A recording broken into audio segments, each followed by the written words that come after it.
at this time. I mean, I do have to note that in the lead up to the election, Attorney General William Barr claimed, without any evidence that we are aware of, that mail-in voting would lead to more fraud. And there are some of the president's supporters who are calling for him to intervene. What do you think the Attorney General's role should be at a time like this? I'm not going to speak to what I think General Barr should do. However, I can't imagine if I were the Attorney General that I would be expected or asked by, if this were the Bush administration seeking a second term and I were the Attorney General, it's hard for me to imagine that I would be asked to intervene. And quite frankly, if I were asked to intervene, I would politely inform the president that I didn't think that would be appropriate. And before we let you go, Mr. Attorney General, as an officer of the court, as a person, as a former judge, as I mentioned, as a person who's had this deep background in adjudicating very sensitive matters, what do you think? What would lower the temperature in your view?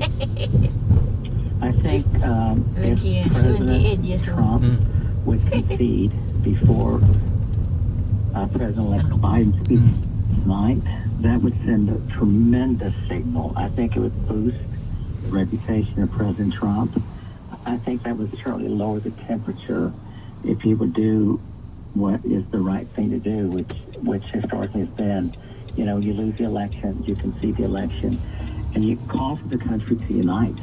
It's important. It would be important for him to ask his supporters to come together. Let's unite and let's move forward together as one country. That's the former Attorney General of the United States, Alberto Gonzales, and you're listening to live special coverage from AR News. Attorney General, thank you so much for talking to us.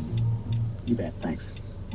Support for KERA comes from you, our members, and from the North Texas Food Bank, committed to the mission to close the hunger gap in North Texas by providing access to nutritious food.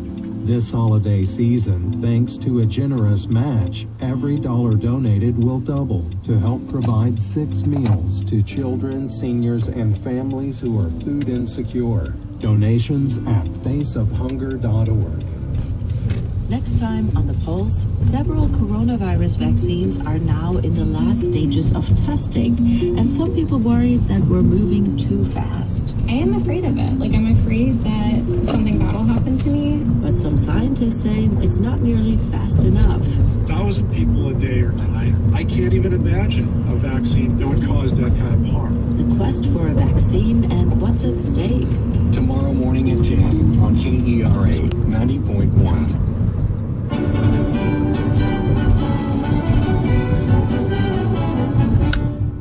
Special coverage from NPR News. I'm Steve Inskeep. And I'm Michelle Martin. Joe Biden has been elected the 46th president of the United States. That, according to the Associated Press, which called the election for Biden earlier today. President-elect Biden is expected to address the country tonight at 8 p.m. Eastern Time, while President Trump has yet to concede the election. Our next guest has some experience with presidential transitions and presidencies. Valerie Jarrett is and has been a close advisor to President Obama. She was among those who ran President Obama's transition after his election in 2008. We did not agree that they did not win the election. Well, thank you so much. Good afternoon, everyone. First, what are your thoughts about the meaning of this result? It's a historic moment. It's an opportunity for our country to heal, to come together. I think President-elect Biden's message of I ran as a Democrat, but I will now govern as the president for all of America resonated broadly during the campaign, but more importantly will resonate now that he is on his way to becoming the 46th president. So as someone who's known Vice President Biden since 1980, how long have I known him now? Well, not 1980s. I've known him since right when President Obama selected him as his running mate, and had a chance to work with him each and every day for the 8 years I was a senior advisor in the White House. I know his intellect, his character, his temperament, his empathy and humanity, and I think he is uniquely qualified, coupled with his running mate now, Senator-elect VP, Senator Harris, to lead our country forward. And so I could not be happier. help us think through the way the situation may look to Vice President-elect Biden on this afternoon when he has just been able to claim victory and is preparing to address the nation and has a transition ahead. I suppose there are some similarities as well as some differences between the situation now and the situation that you faced in 2008.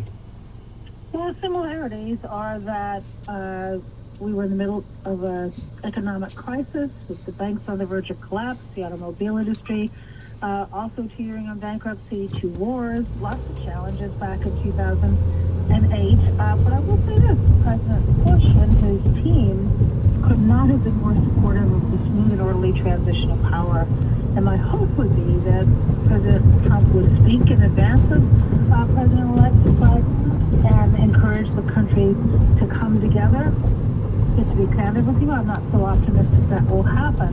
The advantage that Vice President Biden has is that he's worked in the White House for 8 years. He has decades of experience in the Senate, and so he will be able to hit the ground running. But it would be terrific to have President Trump help try to participate in the healing of our country, given how divided and how polarized our country has become. I know that President-elect Biden is up to the task. I know that Senator Harris is equally committed, but it would certainly be helpful, as we have had historically, for the sitting president to extend the olive branch, to encourage his supporters to get behind the outcome of an open and fair election, which is one of the fundamental pillars of a democracy, and move our country forward together. You know, I'd like to remember something about the 2008 election, and it is the concession speech by John McCain, President Obama's Republican opponent. I've had occasion in recent days to watch it again. It's really a remarkable speech, a moving speech, an eloquent speech by someone who we now know, because he talked about it later, was personally devastated by his defeat and took a couple of years to get over it. And yet in that moment, he rose to the occasion and urged the country to come together and spoke very well personally of the man who had just defeated him. How important can that kind of gesture be, and how significant will it be if you have to proceed, if Democrats have to proceed without one? Well, first of all, I remember that very well. I, too, have watched it again recently. It was patriotic.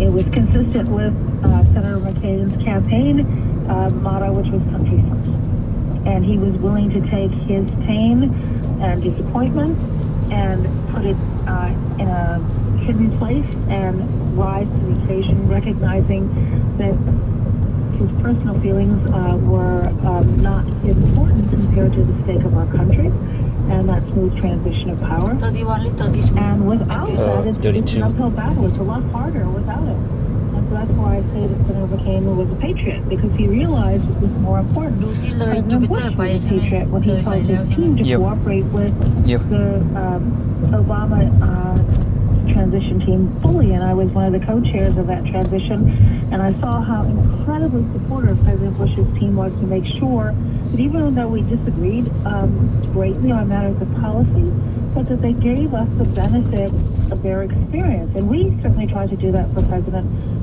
Trump when he was elected.